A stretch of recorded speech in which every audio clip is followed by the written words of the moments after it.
नमस्कार, मैं वरुण कुमार एक बार फिर हाजिर हूं आपके सामने लेकर पर्सनल फाइनेंस का पहला बुलेटिन मनी टाइम, जहां हम बताएंगे आपको आपकी जेब और जीवन पर असर डालने वाली खबरें और उनका असर। तो आइए शुरू करते हैं खबरों का सिलसिला। आज की पहली खबर देगी आपकी जेब को बड़ी राहत। अगले कुछ दिनों में घट सकते हैं सीएनजी के दाम, इंडस्ट्री एक्सपर्ट्स ने जताया है अनुमान। कंप्रेस्ड नेचुरल गैस या कहें कि सीएनजी की कीमत अगले कुछ दिनों में घटने की उम्मीद है। इंडस्ट्री के विशेषज्ञों का मानना है कि सिटी गैस कंपनियों के लिए ओवरऑल गैस कॉस्ट घटने से ऐसा होगा। सरकारी कंपनी गेल घरेलू उपयोग और ट्रांसपोर्ट के लिए सिटी गैस कंपनियों को मई के दूसरे पखवाड़े में $8.04 प्रति यूनिट की दर पर नेचुरल गैस की आपूर्ति करेगी। इससे कंपनियों को सीएनजी के दाम में 5 से 6 रुपये प्रति किलोग्राम की कटौती करने में मदद मिलेगी। गेल की कीमत घरेलू गैस की कीमत $6.10 प्रति यूनिट से ज़्यादा है, लेकिन ये सिटी गैस कंपनियों के आयात की जाने वाली गैस से बहुत कम है। घरेलू सस्ती गैस महंगे पेट्रोल की वजह से बढ़ती सीएनजी मांग को पूरा नहीं कर पा रही है। इस वजह से सिटी गैस डिस्ट्रीब्यूटर्स महंगे आयात के लिए मजबूर हैं। पिछले 8 महीनों से अंतर्राष्ट्रीय बाजार में गैस की कीमतें बहुत ज़्यादा उतार चढ़ाव भरी रही हैं और मौजूदा वक्त में इसकी कीमत $22 प्रति यूनिट चल रही है। बढ़ती महंगाई पर लगेगी लगाम, आरबीआई करेगा रेपो रेट में 0.75% तक की बढ़ोतरी। एसबीआई के अर्थशास्त्रियों का मानना है कि हाल में बढ़ी महंगाई में करीब 60% योगदान रूस यूक्रेन युद्ध से पैदा हुए कारकों का रहा है। अर्थशास्त्रियों का कहना है कि बढ़ती महंगाई को काबू में लाने के लिए आरबीआई अगस्त तक रेपो रेट में अभी 0.75% तक की और वृद्धि कर सकता है। इस तरह रेपो रेट महामारी के पहले के 5.15% के स्तर तक पहुंच जाएगी। युद्ध की वजह से खाद्य एवं पेय उत्पादों, ईंधन, परिवहन और ऊर्जा की कीमतों में हुई वृद्धि का महंगाई में 52% अंशदान रहा है। अर्थशास्त्रियों ने अपनी टिप्पणी में कहा कि मुद्रास्फीति की मौजूदा स्थिति में फौरन सुधार आने की संभावना नहीं दिख रही है। निरंतर बढ़ रही महंगाई को देखते हुए अब ये लगभग तय है कि रिजर्व बैंक आगामी जून और अगस्त की नीतिगत समीक्षा के समय ब्याज दरें बढ़ाएगा। एसबीआई ग्राहकों को फिर झटका, बैंक ने 1 महीने में दूसरी बार बढ़ाया MCLR। देश के सबसे बड़े बैंक भारतीय स्टेट बैंक ने अपनी सीमांत लागत आधारित ऋण यानी MCLR में 0.1% की बढ़ोतरी की है। इस कदम से कर्ज लेने वालों के लिए EMI और बढ़ेगी। एसबीआई ने 1 महीने में दूसरी बार MCLR में बढ़ोतरी की है। दोनों बार मिलाकर अब तक 0.2% की बढ़ोतरी हुई है।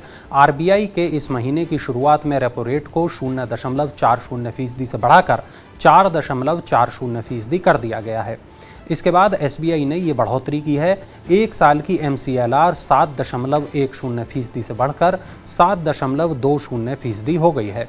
एसबीआई के उधार दर बढ़ाए जाने की अनुमान है कि आने वाले दिनों में दूसरे बैंक भी ऐसा करेंगे। सॉवरेन गोल्ड बॉन्ड से प्रीमैच्योर रिडम्पशन के लिए सरकार ने तय किया रेट। विशेषज्ञों ने कहा निवेशक न निकलें बाहर। सरकार ने sovereign gold bond scheme 2016-17 series 3 के लिए प्रीमैच्योर रिडम्पशन यानी समय पूर्व निकासी के लिए दर ₹5,115 प्रति यूनिट तय की है।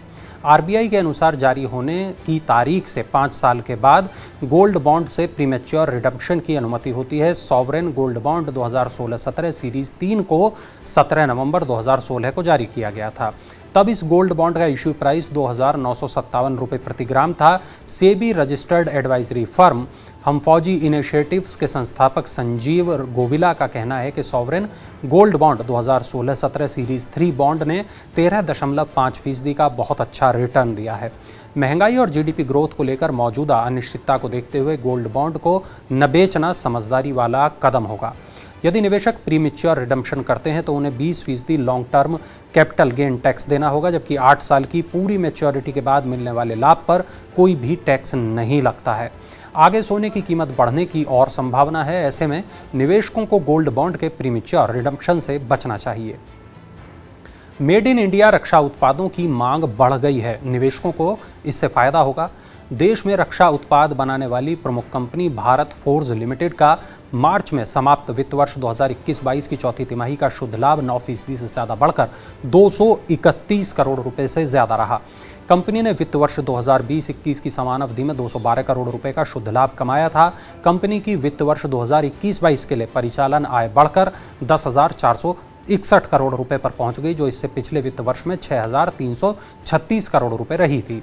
भारत फोर्ज के निदेशक बोर्ड ने 31 मार्च 2022 को समाप्त वित्त वर्ष के लिए शेयर धारकों को 5.50 रुपए प्रति इक्विटी शेयर के अंतिम लाभांश देने की घोषणा की है।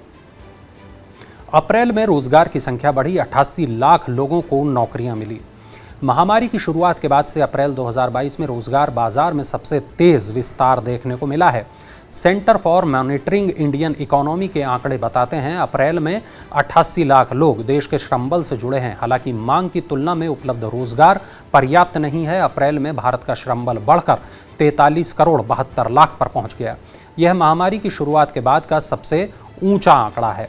मार्च के अंत तक देश का श्रम बाजार 42 करोड़ 84 लाख था। अप्रैल में इतनी बड़ी संख्या में रोजगार मिलने का मतलब है कि अप्रैल में रोजगार बाजार में वो लोग भी लौटे हैं जिनके पास अभी तक कोई काम नहीं था। अप्रैल में रोजगार में वृद्धि प्रमुख रूप से उद्योग और सेवा क्षेत्रों में हुई। उद्योग क्षेत्र में जहां 55 लाख रोजगार के मौके पैदा हुए, वहीं सेवा क्षेत्र में 67 लाख रोजगार जोड़े गए। कोरोना महामारी से मिलेगी निजात, कोविड-19 वैक्सीन की कीमत घट गई है।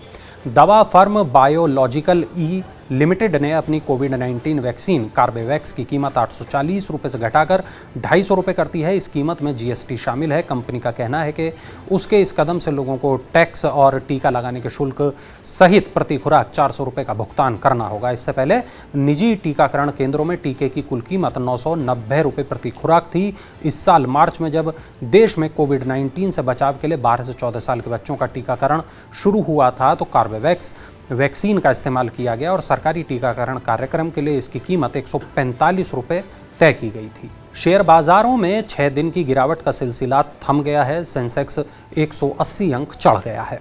बैंकिंग, वित्तीय, ऊर्जा और वाहन क्षेत्र की कंपनियों के शेयरों में उछाल के साथ घरेलू शेयर बाजारों में पिछले 6 कारोबारी सत्रों से जारी गिरावट का सिलसिला थम गया। बीएसई सेंसेक्स 180 अंक बढ़कर 52,973 पर पहुंच गया। नेशनल स्टॉक एक्सचेंज का निफ्टी भी 60 अंक की बढ़त लेकर 15,842 अंक पर बंद हुआ। महंगाई की चिंताओं के बीच विदेशी निवेशकों की भारी बिकवाली के कारण पिछले 6 सत्रों में सेंसेक्स और निफ्टी में 5% से ज़्यादा की गिरावट आई है। एशिया के अन्य बाजारों में जापान का निक्की और हांगकांग का हैंगसेंग लाभ में रहे, जबकि दक्षिण कोरिया के कॉस्पी और चीन के शंघाई कंपोजिट में मामूली गिरावट दर्ज की गई। महामारी से आय हुई प्रभावित, कम बिक रही हैं एंट्री लेवल की गाड़ियां। एंट्री लेवल कारों के संभावित खरीदार खरीद का फैसला टाल रहे हैं। क्रिसिल ने एक रिपोर्ट में कहा है कि कोविड-19 महामारी के कारण आय प्रभावित होने से ऐसा हो रहा है। रिपोर्ट के मुताबिक प्रीमियम सेगमेंट की कारों की बिक्री बढ़ने की उम्मीद है, क्योंकि समृद्ध खरीदारों की जो आय है वो मजबूत बनी हुई है। इसी तरह अधिक कीमत वाले दोपहिया वाहनों की हिस्सेदारी लगभग 40% बनी रहेगी। प्रीमियम सेगमेंट में 10 लाख रुपए से अधिक कीमत वाली कारें आती हैं, जबकि 70,000 रुपये से अधिक कीमत वाले दोपहिया वाहन ऊंची कीमत श्रेणी में आते हैं। रिपोर्ट में कहा गया कि आपूर्ति श्रृंखला के मुद्दों ने वाहन निर्माताओं के एक हिस्से को प्रभावित किया है। भारत में आमतौर पर पहली बार कार खरीदने या सेकेंड हैंड कार को अपग्रेड करने वाले ग्राहक एंट्री लेवल की गाड़ियां खरीदते हैं। चलिए अब नजर डालते हैं आईपीओ अपडेट्स पर। देश की सबसे बड़ी बीमा कंपनी जीवन बीमा निगम LIC मंगलवार को शेयर बाजारों में अपने शेयर को सूचीबद्ध करेगी। सरकार को 20,557 करोड़ रुपए के इस आरंभिक सार्वजनिक निर्गम IPO के लिए घरेलू निवेशकों से अच्छी प्रतिक्रिया मिली थी। सरकार ने LIC के शेयरों का निर्गम मूल्य 949 रुपये प्रति शेयर तय किया है। हालांकि LIC के पॉलिसी धारकों और खुदरा निवेशकों को 889 और 904 रुपये प्रति शेयर के भाव पर शेयर मिलेंगे। शेयर 17 मई को BSE और NSE पर सूचीबद्ध होंगे। LIC का IPO 9 मई को बंद हुआ था और 12 मई को बोली लगाने वालों को इसके शेयर आवंटित किए गए थे। डिजिटल सिग्नेचर सर्टिफिकेट प्रोवाइडर ई-मुद्रा ने अपने 413 करोड़ रुपए के IPO के लिए प्राइस बैंड 243 से 256 रुपये प्रति इक्विटी शेयर तय किया है। कंपनी का IPO रिटेल सब्सक्रिप्शन के लिए 20 मई को खुलेगा और 24 मई को बंद होगा। OFS के तहत कंपनी के प्रमोटर्स और मौजूदा शेयरधारक 98,35,000 शेयरों की बिक्री करेंगे। तो ये थी आज की तमाम बड़ी खबरें, वो खबरें जो डालती हैं आपकी जेब पर असर, आपकी ज़िंदगी पर असर। ऐसी ही बड़ी खबरों के लिए आप जुड़े रहें मनी टाइम के साथ, देखते रहें मनी 9। और चलते चलते देखिए हमारा ये खास इन्फोग्राफिक।